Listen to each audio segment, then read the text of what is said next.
1번에 내신 만점 문제 1, 2번에 4, 3번에 2, 4번에 2, 5번에 3, 6번에 4, 7번에 4, 8번에 4, 9번에 5, 그 다음에 10번은 자 기억. 자 여기서 보면은 이거는 이론상 생장곡선이고 실제 생장곡선이고 요 차이, 예, 요거를 뭐라고 불러줍니까? 환경 저항력이라고 하죠. 그죠? 환경 저항. 환경 저항이라고 하고, 환경 저항에 해당하는 얘는 뭐 서식지 부족, 먹이 부족, 뭐 노폐물 증가, 뭐 이런 것들이 있겠죠. 네. 자, 그 다음에 11번은 4, 12에 2, 13에 1, 14에 3, 15에 4, 그 다음에 실력업은 1번에 3, 2번에 3, 3번에 3, 4번은 5. 네. 질문.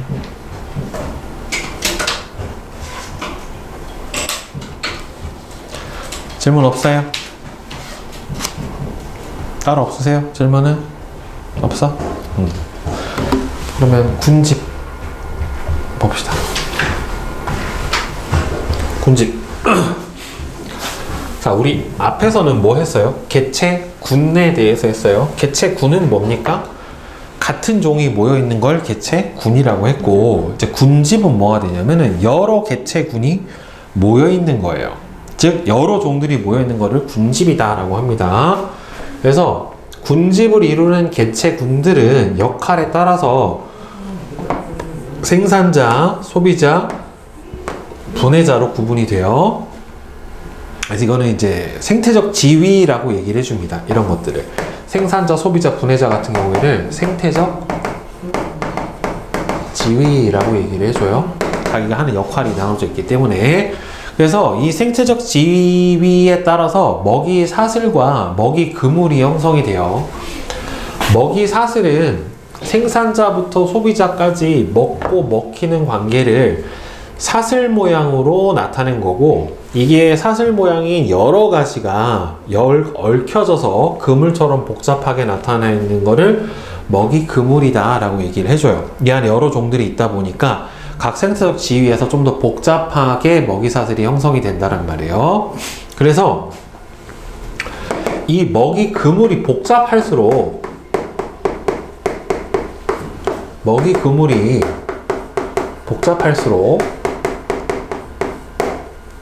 더 안정된 생태계입니다.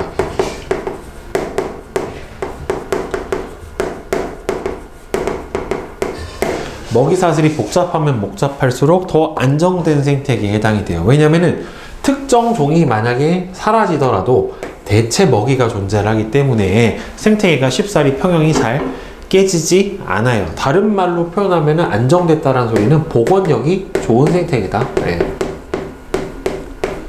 이렇게도 표현을 해줘요.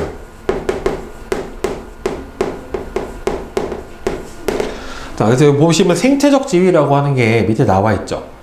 생태계에서 군집 안에서 한 개체군이 서식 공간 또는 먹이 관계 등에서 담당하는 구조적, 기능적 서열, 역할이에요. 그래서 먹이 지위와 공간 지위가 있는데, 보통 생태적 지위, 먹이 지위는 개체군이 먹이 사슬에서 어떤 위치에 있는가, 그 다음에 공간적 지위는 어느 공간에서 살고 있는가, 뭐 지표에서 사는가, 나무에서 사는가, 물속에서 사는가, 공중에서 사는가 라고 하는 이 서식 공간이 공간적 지위에 해당이 돼요. 그래서 군집 안에서 각각의 개체군이 자신의 생태적 지위를 지켜나감으로써 계속 그 공간 안에서 자기 영역을 차지하고 살아갈 수 있게 되거든요. 자, 그러면 이 군집의 구조에서 보면은 우점종이라고 하는 게 있어요. 말 뜻 그대로 우점, 우위를 점하고 있는 종을 우점종이라고 얘기를 해요.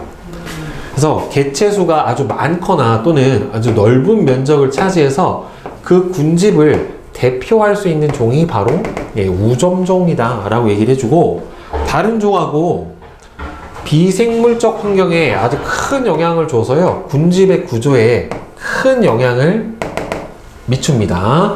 다른 종하고 비생물적 환경에 영향을 많이 줘요. 보통 이제 우점종이다라고 하면은 보통 생산자 또는 산림군집에서 대표종들이 보통 우점종이 되는 경우가 많아요. 나와 있는 것처럼 신갈나무가 우점종인 산림은 신갈나무 산림, 뭐 소나무림, 또 뭐 화렵수림, 뭐 이런 식으로 해서 특정 종의 이름을 붙여주기도 합니다. 그 다음에 희소종은 군집을 구성하는 개체군 중에서 개체수가 가장 적은 종을 희소종이라고 해요. 멸종이 될 수도 있기 때문에 잘 보호를 해줘야 되겠죠. 그 다음에는 지표종. 이건 지표가 땅을 얘기를 하는 게 아니라 어떤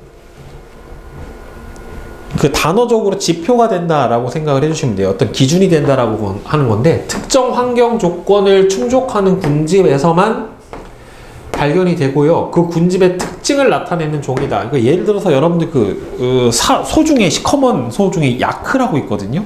들어보셨죠?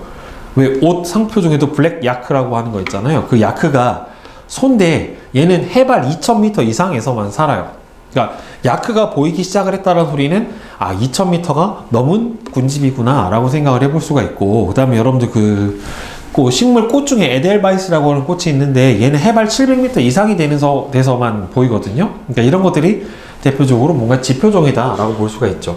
그 다음에 핵심종은 우점종은 아닌데 군집의 구조에 아주 큰 결정적인 영향을 미치는 종을 핵심종이다 라고 얘기를 해줄 수가 있어요. 그래서 뭐 지의류, 얘는 지표종, 그 다음에 에델바이스도 지표종.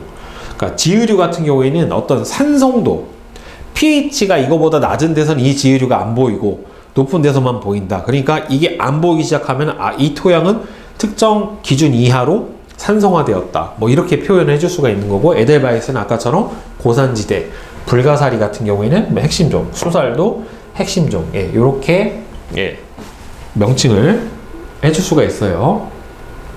그러면 이제 식물 군집의 구조를 조사를 해주는데 보통 방형구법이라고 하는 거를 사용을 해주고요. 이 방형구법 문제는 수능에 되게 출제가 잘 돼요. 방형구라고 하는 거는 이렇게 일정하게 나눠져 있는 이렇게 틀이에요. 이런 걸 이제 방형구다라고 얘기를 해주는데, 방형구법은 조사하는 곳에 방형구를 설치를 해요. 특정 면적에다 방형구를 설치하고 어느 칸에 어느 개체가 몇 개가 출현했는가 이런 거를 이제 세 가지고 이 얘네들의 빈도, 피도, 밀도를 나타내게 되는 건데, 방형구에 나타나는 각 식물 종의 개체수, 밀도, 종이 출현한 방형구 수, 빈도, 종이 지표를 덮고 있는 면적, 피도, 요 세 가지를 조사를 해서 우점종을 알아내요. 그러니까 이게 군집 구조 조사할 때 크게 세 가지가 뭐예요? 밀도, 빈도, 피도, 이렇게 세 가지가 가장 중요한 요인에 해당이 되는데, 방형구가 이렇게 생긴 거예요. 특정 면적 안에 특정 칸으로 나눠져 있어요. 이렇게 특정 면적 안에 특정 칸으로 나눠져 있고, 요거 하나하나가 방형구의 개수에 해당이 돼요. 출현 방형구. 그러니까 요 칸에 내가 어떤 종이 몇 개나 출현을 했느냐, 그 다음에 저 전체 면적 안에 저 개체가 몇 개가 있느냐, 그 다음에 얘네들이 얼마만큼의 면적을 덮고 있느냐, 이 세 가지가 바로 밀도, 빈도, 피도에 해당이 되는데요. 자, 보면은 일단 밀도는 전체 면적에 대한 개체수에 비해요. 이거를 밀도라고 불러줘요. 여기서 보면은 질경이 같은 경우 보면 여기서는 1제곱미터당 몇 개 있어요? 한 개 있죠, 한 개. 밀도가 얼마예요? 1분의 1이에요. 토끼풀은 하나, 둘, 세 개 있죠. 그러면 얼마가 돼요? 1분의 3이에요. 그 다음에 남아있는 게 민들레지. 민들레는 여기서 하나, 둘, 셋, 넷, 다섯, 여섯, 일곱, 여덟, 아홉, 열, 열하나. 11개가 되는 거죠, 결국에는. 1. 면적이 얼마예요? 1제곱분의 11. 이런 것들은 밀도에 해당이 돼요. 전체 방형구의 면적당 개체수. 이거는 밀도예요. 자, 밀도를 할 때는 방형구 안에 들어있는 게 아니라 그냥 전체 개수만 세주면 되는데, 빈도를 셀 때는 전체 방영구 수에 대한 얘가 출현한 방영구 수예요. 그러니까 예를 들어서 지금 얘가 하나, 둘, 셋, 넷, 다섯, 5 곱하기 5잖아요. 방영구가 전체가 25개인데 이 중에서 질경이 몇 개 나왔어요? 하나. 그럼 빈도 얼마예요? 25분의 1 이렇게 되는 거예요. 그 다음에 토끼풀은 몇 개 나왔어요? 3개 나왔죠? 25분의 3.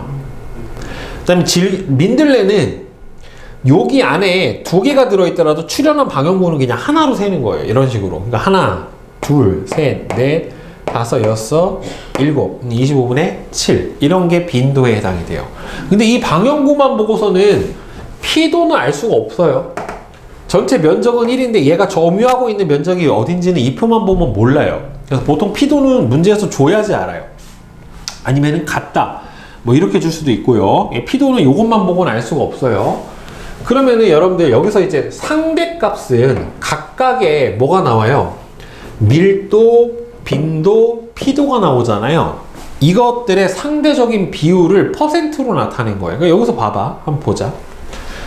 지금 질경이 같은 경우에는 전체 여기서 면적이 얼마예요? 전체 면적이 4죠. 4개가 있으니까. 그럼 몇 개 출현했니? 하나, 둘, 셋, 넷이지. 그러면은 밀도가 얼마예요? 4분의 4에 해당이 되니까 1.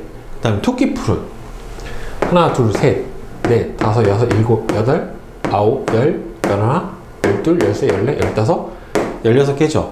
면적이 전체가 1제곱미터가 4개잖아. 4분의 16. 그러니까 얼마예요? 4.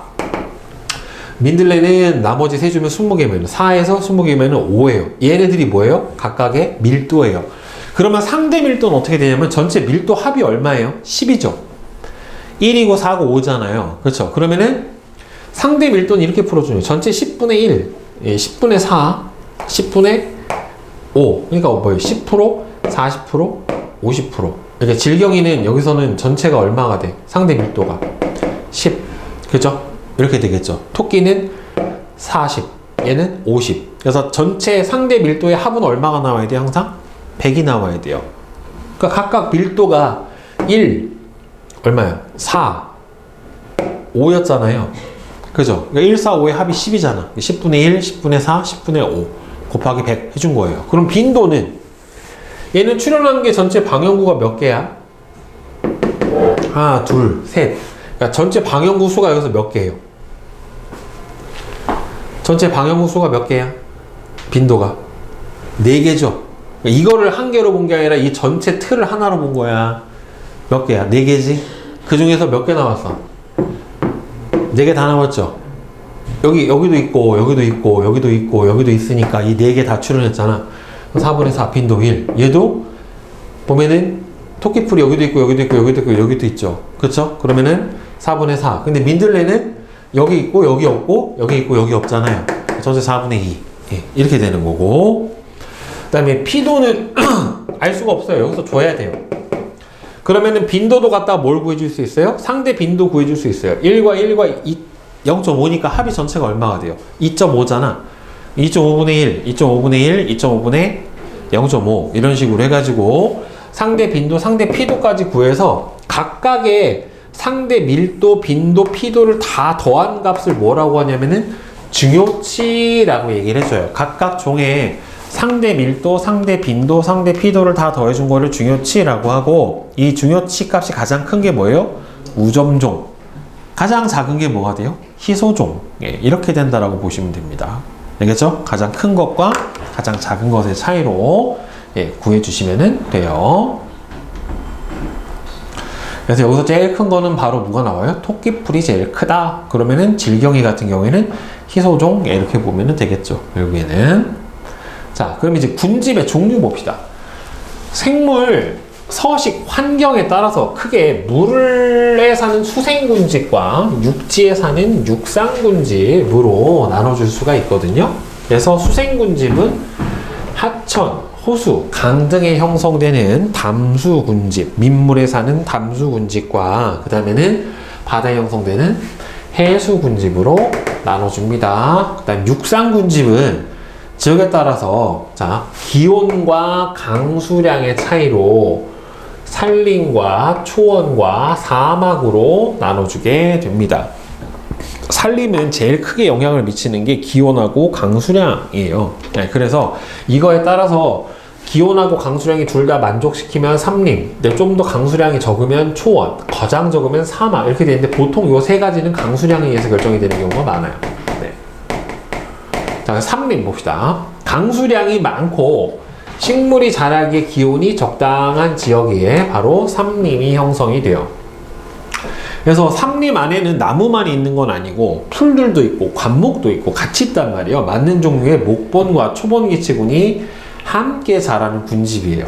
네, 그래서 오랫동안 아주 안정된 생태계를 유지를 해줄 수가 있고, 여기서는 산림은 기본적으로 나무잖아요. 나무기 때문에 목본식물, 목본식물이라고 하면은 나무예요. 나무목이니까. 예, 나무가 우점종에 해당이 됩니다.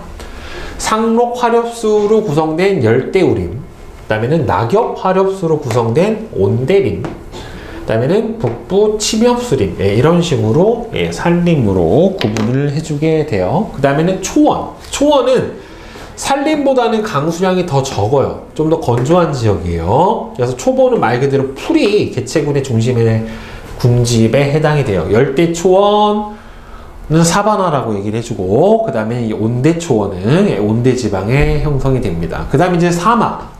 사막은 강수량이 제일 적은 거죠. 그래서 식물이 자라기가 어려워요. 근데 보통 사막도 온도에 따라서 열대사막, 온대사막, 한대사막으로 나눠져요. 그래서 열대 온대사막은 온대 내륙지방, 우리가 보통 알고 있는 사막이 여기에 해당이 되고, 한대사막 같은 경우에는 여러분들 그 툰드라, 그러니까 시베리아 있는 그쪽에 있는 그 이끼 말고는 자라기가 힘든 예, 이런 곳을 바로 한대사막이다 라고 얘기를 해줍니다. 자, 그러면 이제 산림도 보면 높이, 그러니까 이 나무의 높이에 따라서 층상 구조를 나눠줄 수 있어요. 그러니까 실제로는 보면은 초보는 말 그대로 풀이고 이 관목부터 교목까지를 목본이라고 해요. 여기를 나무라고 얘기했는데 가장 키가 작은 나무가 관목, 요거보다 좀 더 크면은 아교목, 가장 크면 뭐가 되냐면은 교목 이렇게 돼요. 그러면은 산림층 안에서 보면은 가장 키 큰 나무부터 밑에 풀, 초본까지 있고, 그 다음에 선태층은 선류태류라고 해서 이끼들이에요. 그러니까 풀 아래 자라는 이끼들이 있고, 그 아래는 지중이 있게 되는데, 보면은 이 맨 꼭대기부터 아래로 내려가면 내려갈수록 점점 어떻게 돼요? 빛이 가려져서 빛의 세기가 점점 감소해요. 그러니까 상대적으로 이 높은 층은 뭐가 많겠어요? 교목의 위에는 양엽이 많겠죠. 그죠? 양엽이 많고 아래로 내려올수록 음엽이 더 발달하거나 또는 이 위에는 양지식물이 더 많고 아래쪽으로 갈수록 음지식물이 좀 더 많아지는 이런 배치가 나타나게 될 거예요. 그래서 교목층은 물질 생산에 관여하는 식물이 주로 서식을 하고요. 광합성층이라고 합니다. 그 다음에 밑에 이 선태층은 이끼류, 선류, 태류인데 생산자인 이끼류, 분해자인 균류, 소비자인 곤충류도 같이 서식을 하고, 더 지중, 땅속 같은 경우에는 예, 뭐 두더지, 지렁이, 부식질도 많고 균류, 세균 등이 예, 서식을 하는 부분이 이렇게 층상 높이 구조를 나타나게 돼요. 그 다음에 아까 위에서 이 사막이나 산림을 나누게 되는 게 가장 기본적인 게 요거거든요. 식물 군집이 기온, 강수량 등 환경 요인의 영향을 받아서 서식하는 지역에 따라 형성된 군집 분포가 생태 분포인데, 특히나 이제 기온, 강수량 같은 경우에는 뭐에 영향을 많이 받냐면 위도 하고 지역에 영향을 많이 받아요. 그러니까 고위도로 가면 갈수록 어떻게 돼요? 기온이 점점 낮아지죠. 그리고 이제 지역에 따라서 강수량이 많은 지역이 있을 거고 적은 지역이 있을 거란 말이에요. 그래서 수평 분포는 위도에 따른 기온과 강수량의 차이로 나타내고, 수직 분포는 같은 지역에서 높이 올라갈수록이에요. 그러니까 평지에서 고산지대로 갈수록 나타나게 되는 고도에 따른 기온 차이로 수직 분포가 나타나게 되는데, 자 보면은 수평 분포에서 기온이 가장 높고 습도도 가장 많은, 강수량이 많은 뭐가 돼요? 열대우림. 이 상태에서 온도가 좀 더 낮아지면은 낙엽수림, 온도가 좀 더 낮아지면 침엽수림, 그 다음에는 기온도 낮고 건조한 지역에 해당하는 툰드라 이렇게 되고, 그 다음에 이 상태에서 온도 높은데 습도가 점점 낮아지면 열대초원, 그거보다 더 낮아지면 사막, 예, 이런 식으로 형성이 돼요. 그리고 같은 지역에서 고도가 높아지면 어차피 기온이 낮아질 수밖에 없어요. 기온이 낮아질 수밖에 없는데 보면은 맨 아래가 상록 화렵수림, 그 다음에는 온도가 좀 더 낮아지니까 낙엽 화렵수림, 그 다음은 침엽수림, 그 다음에는 관목, 키가 제일 작은 나무 이렇게 되는데 지금 보면 높이가 수평이 아니라 어떻게 돼요? 지금 비스듬하게 해서 남쪽이 어떻게 됩니까? 더 높아요, 고도가. 왜 그러냐면은 해가 동쪽에서 떠서 남쪽으로 가서 서쪽으로 지기 때문에 실제로 같은 고도라도 남쪽이 어떻게 돼요? 더 많은, 남쪽이 일조량이 더 많아요. 예, 일조량이 좀 더 많게 되니까 햇빛을 더 많이 받겠죠. 그러니까 상대적으로 더 분포할 수 있는 고도가 북쪽보다는 어떻다? 좀 더 높게 나타난다 라고 볼 수가 있습니다. 그래서 높은 쪽이 남쪽이다 라고 보시면 되겠어요. 자, 그 다음에는 뒤에 식물군집의 천이 봅시다. 천이. 천이는 옮길 천자예요. 예, 옮길 천자. 그러니까 뭔가가 옮겨가는 겁니다. 시간이 지남에 따라서 군집의 종 구성과 특성이 점점 옮겨가면서 달라지게 되는 현상을 천이가 일어난다 라고 얘기를 해줘요. 보통 이제 식물 군집을 기준으로 해서 보통 얘기를 해주는데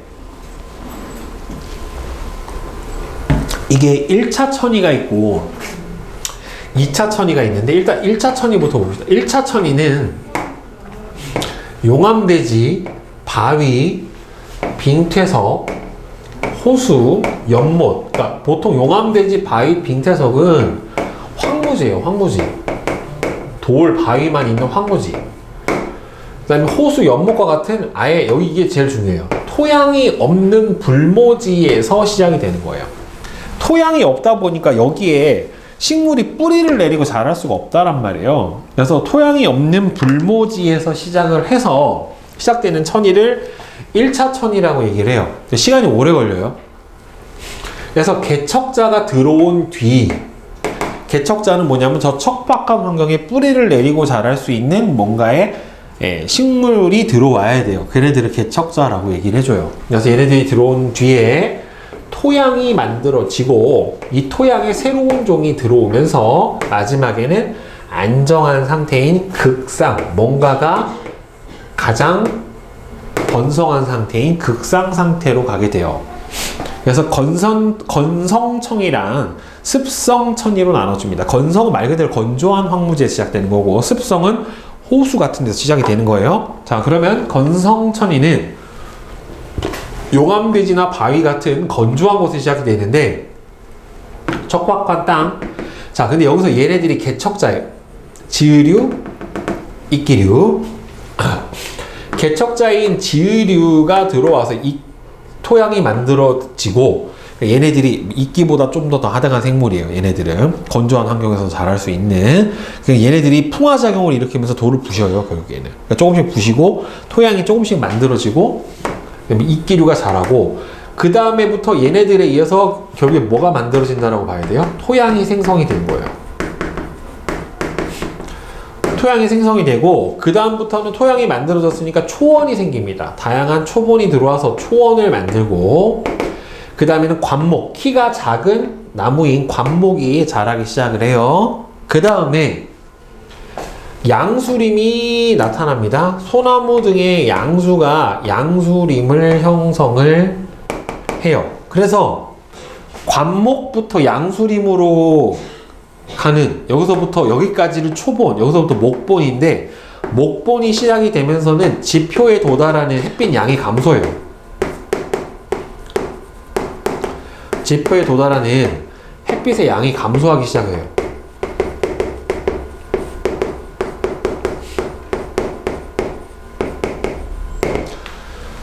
그래서 양수가 자라면 양수림 아래에는 양수 묘목은 잘 못 자라요. 왜? 빛이 안 들어오니까. 양수가 극상이 돼버리면 어쨌든 나무가 자라있는 거잖아요. 그럼 밑에는 어떻게 돼? 빛이 잘 못 들어오잖아요. 그러니까 양지 식물인 양수보다는 약한 빛에도 잘 자라는 신갈나무 떡과 같은 음수가 들어와서 호남림을 형성을 하기 시작을 해요. 그러니까 양수림이 극상을 먼저 이뤘었을 때 이때는 음수 묘목이 극상을 이루어요. 묘목은 대부분 음수림이죠. 양수 때문에 햇빛이 도달을 못하니까. 그 다음에 음수가 자라서 호남림이 되고 맨 마지막에는 우거지기 시작을 하면은 음수가 숲 아래에서 자라면서 점차 음수림을 형성을 하고 극상을 이루게 됩니다. 결국에는 이 양수에서 음수로 가면서 제일 중요한 요인은 뭐예요? 빛이고 최종적으로 식물천이가 일어나서 극상에 도달하게 되면은 뭐가 극상을 이루게 된다? 음수림이 극상을 이루게 된다 라고 보시면 돼요. 그 다음에 이제 습성천이는 호수나 연못 같은 수분이 많은 곳에서 시작이 되는 천이에요. 맨 처음에 빈 영양호, 영양염류가 적어서 플랑크톤이 적은 호수예요. 그 다음에는 이제 퇴적물이나 유기물이 많이 쌓여요. 그래서 영양염류가 많아져서 플랑크톤이 많아지는 부영양호가 돼요.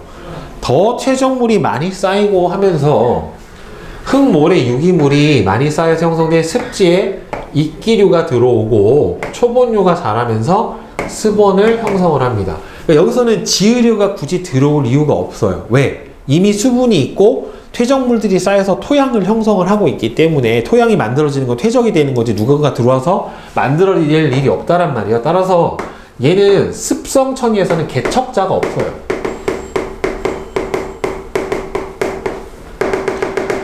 건성천이에서는 개척자가 있었죠. 지으류가. 그렇죠? 근데 습성천이에서는 개척자가 없어요. 별도로. 그래서 그 다음에부터는 또 똑같아요. 초원, 관목, 양수, 혼합, 음수림으로 가는 과정은 건성천이하고 동일합니다. 네. 그러니까 초원까지 가는 과정이 다른 거죠. 그러니까 얘는 척박한 땅에서 지으류라고 하는 개척자가 들어오고 이끼류, 초원이 되고 빈 영양호, 부영양호, 습원, 초원 이렇게 되는 것까지는 여기만 다르고 초원부터 음수림 극상에 이르는 과정은 어떻다? 동일하게 진행이 됩니다. 알겠죠? 자. 그 다음에 1차 천이는 어찌됐든 토양이 없는 상태에서 진행이 되는 천이에 해당이 된다는 말이에요. 그런데 2차 천이는 기존의 군집이 이미 뭔가 산림을 이루고 있는 초원 이상의 상태, 토양에 있는 상태에서 산불이나 산사태 등으로 불모지가 된 후 토양이 남아있는 곳에서부터 다시 시작되기 때문에 누구부터 시작을 하냐면은 초원부터 시작을 해요. 초원부터 시작이 되기 때문에 1차 천이보다는 훨씬 더 빠르게 진행이 돼요. 그러니까 1차 천이는 실제로 토양이 만들어져서 초본이 들어와서 초본류가 만들어지는 과정까지가 오래 걸리고 초본부터 목본, 음수림 극상까지는 시간이 그렇게 많이 걸리진 않아요. 근데 얘는 이미 토양이 있는 상태이기 때문에 훨씬 좀 더 어떻게 된다? 빨리 진행이 된다라고 볼 수가 있을 겁니다. 네. 자, 그러면 앞에서 개체군들의 상호작용에 대해서 했었는데 이제는 군집끼리의 상호작용에 대해서 한번 보도록 합시다. 군집은 서로 무슨 종이에요? 다른 종끼리예요. 개체군 내 상호작용은 같은 종에서 일어났지만 군집은 다른 종에서 일어난단 말이에요. 서로서로. 그러면 일단 첫 번째 종간 경쟁 봅시다. 종간 경쟁을 보면은 생태적 지위가 비슷한, 그러니까 여기서 생태적 지위는 크게 두 가지로 보겠죠. 먹이 지위가 서로 겹칠 수도 있고 공간 지위가 겹칠 수도 있어요. 이 두 개가 겹침이 많으면 많을수록 둘이 어떻게 돼요?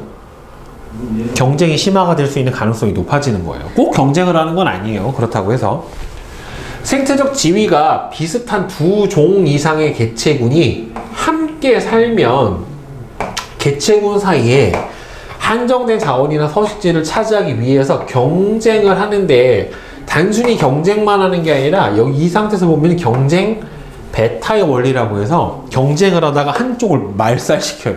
쫓아내버리던지 아니면 다 먹어버리던지 이렇게 결국에는 한쪽이 이기게 되거든요. 생태적 지위가 비슷할수록 경쟁이 심해지고요. 경쟁에서 이긴 개체군은 번성하지만은 진 개체군은 도태돼서 사라져버려요. 자, 일단 보면은 집신벌레 중에 애기 집신벌레하고 그냥 집신벌레가 두 종이 있는데 이거를 단독 배양한 거예요. 따로따로 배양을 하면은 얘네들이 결국엔 어떻게 돼요? S자형 곡선이 나와서 어디까지?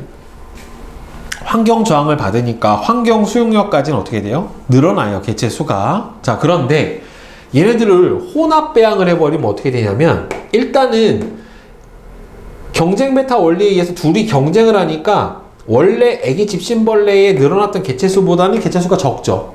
그죠? 그런데 지금 그냥 일반 집신벌레는 어떻게 됐어요? 아예 도태돼서 개체 수가 없어져서 사라져 버렸죠. 그쵸? 그러니까 그래프 모양이 이렇게 나타나면은 뭐라고 봐야 돼? 이걸 경쟁 베타 원리라고 해요.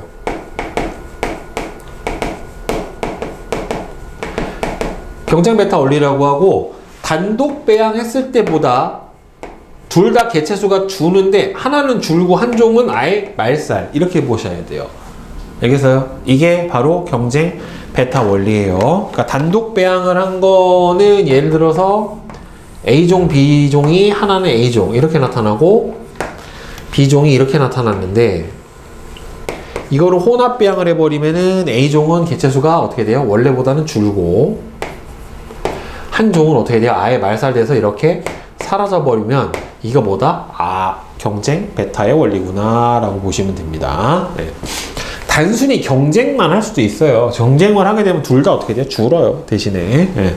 자, 그 다음에 두 번째 분석.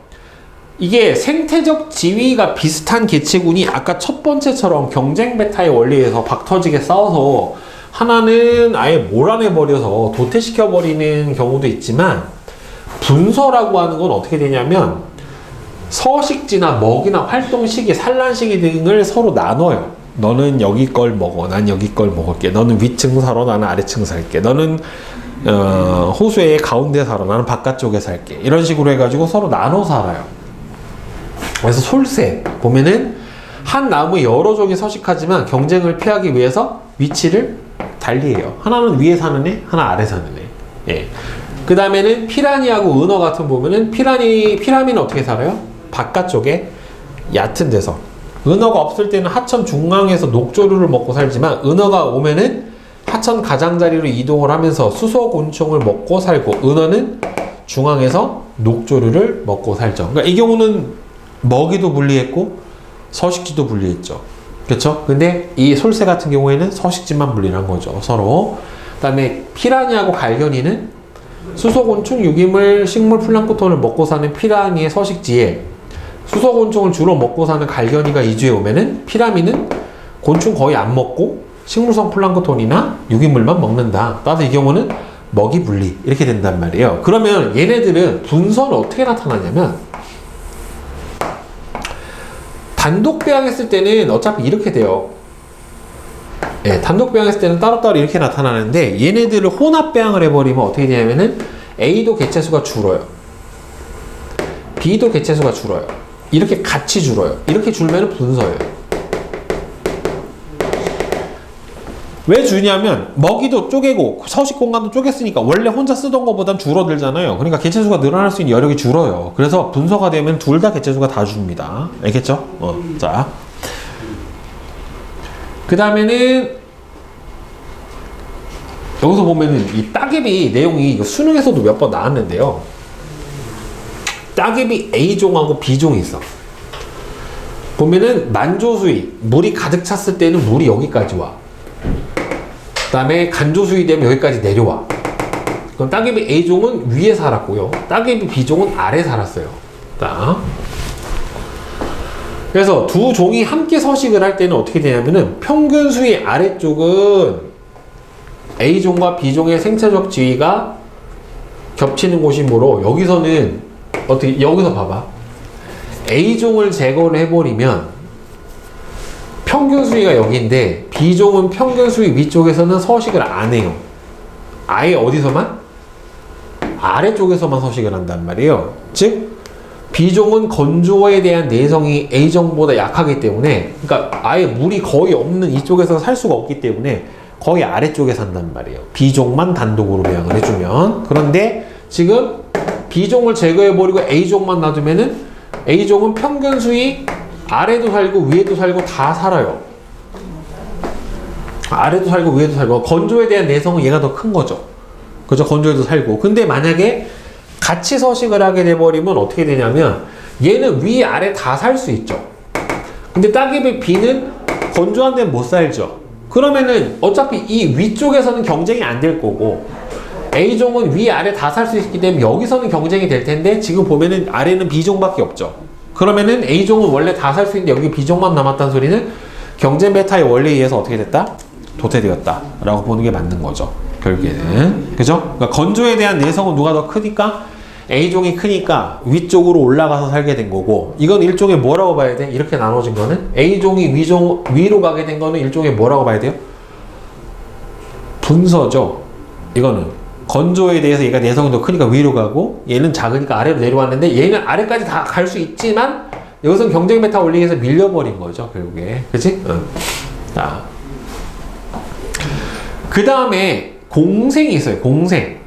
공생은 서로 다른 두 종의 개체군이 서로 밀접하게 관계를 맺고 생활을 하는 거예요. 그래서 크게 편리공생, 상리공생 이렇게 두 가지로 나눠져요. 편리공생은 한쪽만 이익을 보는 거예요. 한쪽은 이익도 없고 손해도 없어요. 이런 경우를 편리공생이라고 합니다. 그래서 보면은 빨판상어랑 거북, 빨판상어가 거북이 배에 붙어가지고 거북이가 먹다가 흘린 거 받아 먹거나 아니면은 무임승차죠. 거북이가 막 헤엄쳐가면은 그 밑에서 거북이 배에서 떡 달라붙어가지고 거북이가 가는 대로 그냥 따라갑니다. 즉 거북이 몸에 쉽게 붙어서 이동을 하고 먹이를 얻어먹으면 보호받지만 거북이는 얘가 붙어있다고 해서 딱히 이득 보는 게 없어요.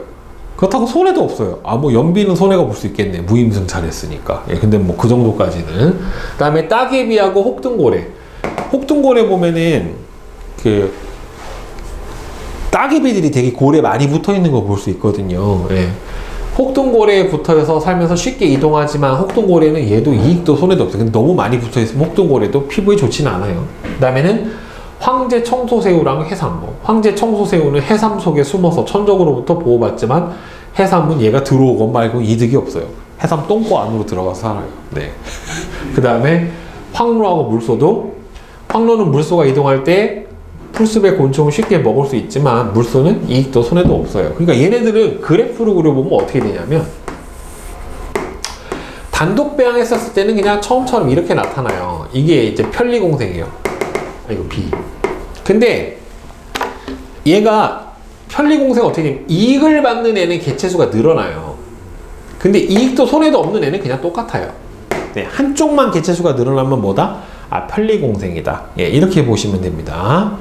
그 다음에 상리공생은 둘 다 이익을 보는 거를 상리공생이라고 해요. 흰동가리하고 말미잘. 흰동가리는 천적으로부터 말미잘의 보호를 받고 말미잘은 흰동가리가 있으니까 얘 잡아먹으려고 온 애를 잡아먹어요. 그 다음에 콩과식물하고 뿌리옥박테리아도 보면은 콩과식물은 뿌리옥박테리아가 질소 고정해준 질소를 받아먹고 얘네들은 양분을 제공을 하고, 그 다음에 꽃하고 곤충도 서로 꿀을 제공을 하고 수분을 돕고 청소 놀래기하고 도미도 서로 이렇게 영향을 주고 받아요. 그러니까 서로 이득이 돼요. 그래서 상리공생은 어떻게 되냐면 이렇게 돼요. 단독 배양을 했었을 때는 이렇게 나타나는데 상리공생은 둘 다 이득이 되기 때문에 둘 다 개체수가 늘어나는 이런 현상을 보입니다. 이렇게 나오면 상리공생이에요. 둘 다 늘어나면. 그 다음에 기생은 두 종의 개체군이 함께 생활할 때 한쪽은 이익을 보는데 한쪽은 손해를 보는 거예요. 이거를 기생이라고 해요. 기생충처럼. 그래서 기생을 당하는 애를 뭐라고 불러요? 숙주. 그다음 기생을 하는 애는 기생생물에 해당이 돼요. 그럼 얘는 그래프가 어떻게 나타나냐면 단독 배양을 했었을 때는 요렇게 A하고 B 이렇게 되는데 기생을 하는 기생생물은 개체수가 늘어나요. 이익을 보니까. 근데 숙주는 어떻게 되냐면 손해니까 개체수가 줄어들어요. 이렇게 나와요. 하나는 늘고 하나는 줄었다. 이렇게 되면 뭐예요? 기생이구나 라고 보시면 됩니다. 그래서 요 이익과 손해 관계를 잘 봐야 돼요. 그 다음에는 포식하고 피식도 보면은 군집을 구성하는 서로 다른 종 사이에 먹이지위가 다르기 때문에 서로 먹고 먹히는 관계가 바로 포식하고 피식에 해당이 됩니다. 예, 그래서 포식자와 피식자가 되는데 일단 둘 다 개체수는 누가 많다? 둘 중에? 피식자가 많을 수밖에 없어요. 포식자가 더 많으면 피식자는 일단 어떻게 돼요? 무조건 멸종이지. 그죠? 파국이죠, 파국. 그죠? 그러니까 결국에는 포식자가 더 개체수가 더 적을 수밖에 없고요. 포식자는 먹이를 잡기 위해서 유리하도록 적응을 하고 피식자는 포식자를 피할 수 있게 좀 더 적응을 하게 돼요. 그러면서 둘은 주기성을 나타내죠. 이렇게 피식자가 이렇게 늘고 줄고를 반복하게 되면은 포식자도 어떻게 돼요? 피식자가 늘어난 만큼 같이 늘었다가 줄면은 같이 줄었다가 다시 늘면은 같이 늘었다가 줄면은 같이 줄었다가 이런 형태로 주기성을 가지면서 나타나주게 됩니다. 근데 무조건 피식자가 많아야 돼요. 알겠죠? 그래프를 볼 때. 네. 근데 이거는 이익 손해로 보면 어떻게 되겠어요? 포식자는 무조건 어떻게 돼요? 이익이죠. 피식자는 이익이 없지. 무조건 손해죠. 이 경우는. 네. 이익 손해 관계는 이렇게 따져주면 되겠죠. 그래서 이렇게 배요. 종강 경쟁은 둘 다 마이너스예요. 자, 상호작용 보면 종강 경쟁은 개체군 A, B 둘 다 마이너스예요. 이익이 없어. 경쟁을 하면. 개체군 하나는 이익이 있는데 하나는 이익도 손해도 없는 0. 이건 뭐가 되는 거예요? 이게 편리공생이에요. 둘 다 이득이 보면은 이거는 상리공생이고. 기생에서 이익을 보는 애가 뭐예요? 기생생물. 손해를 보는 애가 숙주. 그 다음에 포식과 피식에서 이익을 보는 애가 뭐예요? 포식자. 손해를 보는 애가 피식자. 예, 이렇게 구분을 해주면 됩니다. 그래서 저런 식으로 둘 다 마이너스가 뭐예요? 분서. 분서는 둘 다 마이너스. 종강 경쟁도 둘 다 마이너스지만 분서도 둘 다 마이너스예요. 어찌됐든. 자. 그래서 단독 배양, 종강 경쟁, 편리 공생, 상리 공생, 포식, 피식. 요게 선생님이 아까 그려준 그 그래프 모양이란 말이에요. 이거 잘 봐두세요. 이 형태를 보고서 어떤 상호 관계인지 물어보는 경우가 잘 나오게 됩니다. 자, 그러면 여러분들 대표 자료 분석까지 284까지 한번 풀어봅시다. 자, 개념 확인 문제 277페이지 1번은 55XX 그 다음에 2번에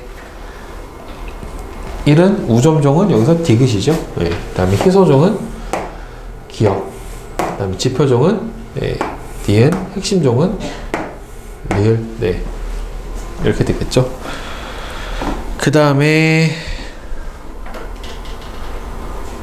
아니다. 이거다.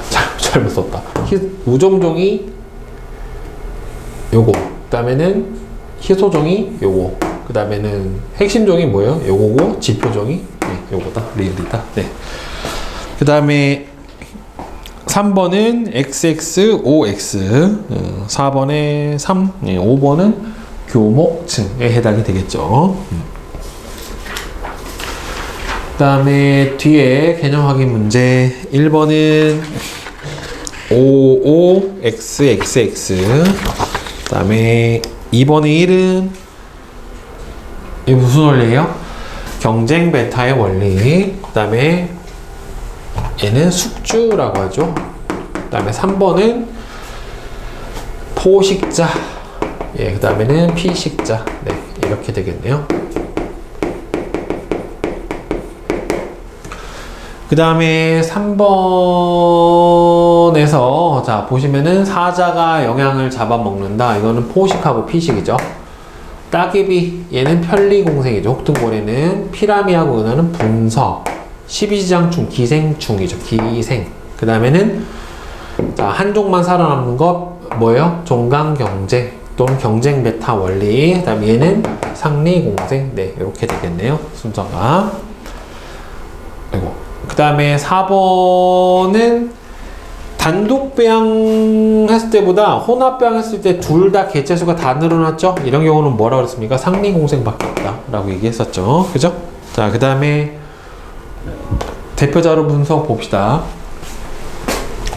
특정 종의 밀도는 그 종의 개체수죠. 개체수를. 특정 종의 뭐는 방향구수를 전체 방향구수 빈도죠. 중요치는 상대 밀도, 상대 빈도, 상대 피도를 다 더해준 값이고, 중요치가 가장 높은 종은 그 군집의 우점종이 됩니다. 그죠? 그 다음 2번에서 보시면, 자, 식물 군집의 밀도, 빈도, 피도 구하기. 자, A, 여기서 이제 밀도, 빈도, 피도는 여기서 구해줘야 되겠죠. 이 상태에서. A종의 밀도는 얼마예요?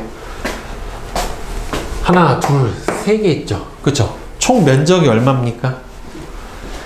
2제곱미터죠. 그쵸? 2제곱미터에서 몇 개 있어요? 3개 있잖아요. 그쵸? 그래서 1.5가 된 거죠. 이 상태에서. 그 다음에 B종 같은 경우에는 전체 면적이 2인데, 여기서 B종이 몇 개 있어요? 개체수가. 하나, 둘, 셋, 넷, 다섯, 여섯, 일곱, 여덟, 아홉, 열. 2분의 10이잖아요. 그쵸? 그러니까 5죠. 5. 밀도가. 그 다음에 C종 같은 경우에는 하나, 둘, 셋, 넷, 다섯, 여섯, 일곱, 여덟, 아홉, 열, 열하나, 열둘. 전체 면적 2에 12니까 6이죠. 그치? 자, 그 다음에 빈도는 출현한 방향구순을 보면은 A종은 빈도가 전체 방향구 2개 중에 왼쪽만 나왔잖아요. 그쵸? 그러니까 얼마야? 0.5. B는 양쪽 다 나왔죠. C도 양쪽 다 나왔으니까 1이지. 그 다음에 P도는 여기서 각각 나왔잖아요. A가 하나당 얼마예요? 0.1이라고 했잖아요. 그쵸? 근데 A가 여기서 위에 나온 게 뭐야? 면적이. 점유 면적이 A종이 0.1. 근데 총 몇 개야? A종 몇 개 있어? 이 안에 들어있는 게. A종 몇 개 있냐? 하나, 둘, 셋. 근데 여기서 얼마 나왔어? C가 0.12. 지금 개체수가 몇 개 나왔니? 값이. A가 총 3개 나왔고, B가 총 10개 나왔고, C가 총 12개 나왔죠. 개체수가, 밀도가. 근데 지금 점유 면적이 A가 0.1. 근데 전체 뭐 분의 점유 면적이었어? 얘가? 전체 뭐 분의 점유 면적이었어요? 풀 때. 면적분의 점유 면적이죠? 그러면은 전체 면적이 2니까 2분의 0.1, 얘는 2분의 0.16, 얘는 2분의 0.24 이렇게 되겠죠. 0.05, 0.08, 0.12 이렇게 나온 거란 말이에요. 결국에는. 그러면 각각 여기가 1.5, 여기가 5, 6, 여기가 1, 여기가 0.5, P도가 0.05, 0.08, 0.12 이렇게 되니까 상대값을 다 더한 거 분의 얘라고 그랬잖아요. 그렇죠? 그럼 얘는 얼마 분해? 얘가 11이니까 합이 얼마냐? 6, 5, 11. 전체가 그럼 12.5분의 1.5 곱하기 100. 얘는 12.5분의 5 곱하기 100. 얘는 12.5분의 6 곱하기 100. 이렇게 들어가면 되는 거죠. 그죠? 얘도 빈도는 얼마예요? 전체가 2.5분의 1, 2.5분의 1, 2.5분의 0.5 이렇게 되겠지. 그럼 여기가 40, 40, 20. 상대 피도도 전체 합이 얼마예요? 이렇게 해서 0.2, 0.25분의 0.05 이게 20. 얘는 0.25분의 0.08, 0.25분의 0.12 곱하기 100 이렇게 해주면 된단 말이에요. 전체 합분의 각각의 값의 비율로 구해주면 되는 거니까, 따라서 기억의 상대 밀도는 얼마가 나옵니까? 몇 퍼센트 나와요? 기억의 상대 밀도 얼마 나오냐?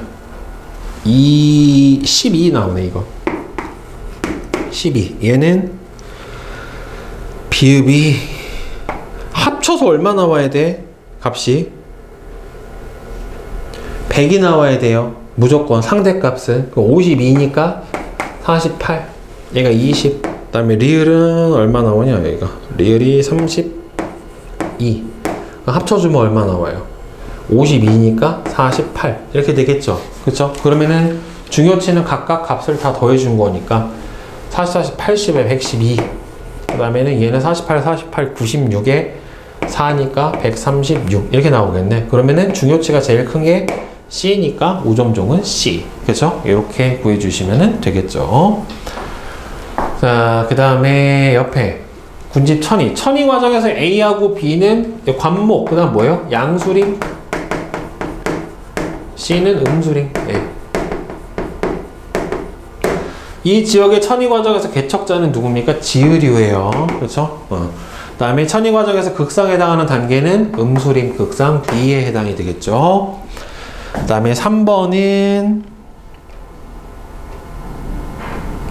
OX, OXX, OO예요. OX, OXX, OO. 자, 그 다음에 3번. 자, AB는 여기서 보면은 무슨 원리예요? 경쟁 베타의 원리죠. 그죠? A와 B의 상호작용은 경쟁 한종이 도태돼 버렸으니까 경쟁 베타. 그 다음에 A하고 C종은 A는 늘어났고 C종도 늘어나 버렸잖아요. 그쵸? 그러니까 상리공생이죠, 이 경우는.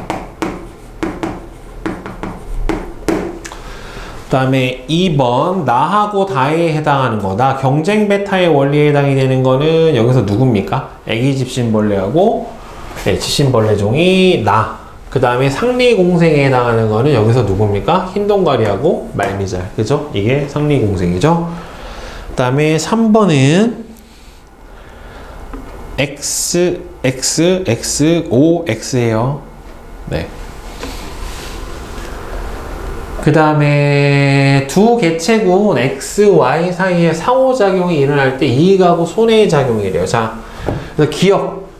개체군 X가 이익이고 얘가 손해가 되어버리면 뭐가 봐야 돼요? 포식하고 피식이죠. 여기서 이익을 보는 X가 누구예요? 포식자. 그치? 손해보는 Y가 피식자. 그래서 기억은 포식, 피식. 그 다음에 디귿은 뭐예요? 둘 다 이익이면 디귿은 상리공생.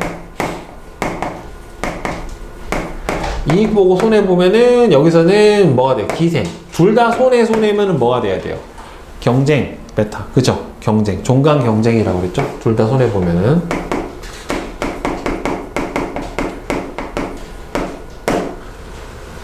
그럼 여기서 니은은 뭘까? 니은. 이익은 있는데 손해는 없죠. 그죠? 예. 그러면 니은은 편리공생. 여기서. 예. 이렇게 봐야 되겠죠. 그죠? X는 이익인데 Y는 손해는 없잖아요. 결국에는. 그지? 다음 2번 리을. 생체적 지위가 비슷한 두 개체군 사이에 나타나는 상호작용으로 경쟁 베타의 원리가 적용이 된다라고 보시면 되겠죠. 또는 종강 경쟁의 원리가 적용이 된다라고 써주면 될 것 같아요. 그 다음에 3번은 5예요. 다 맞아요. 네. 질문 있어요? 없어요? 뒤에 내신 만점하고 실력업은 숙제로 하고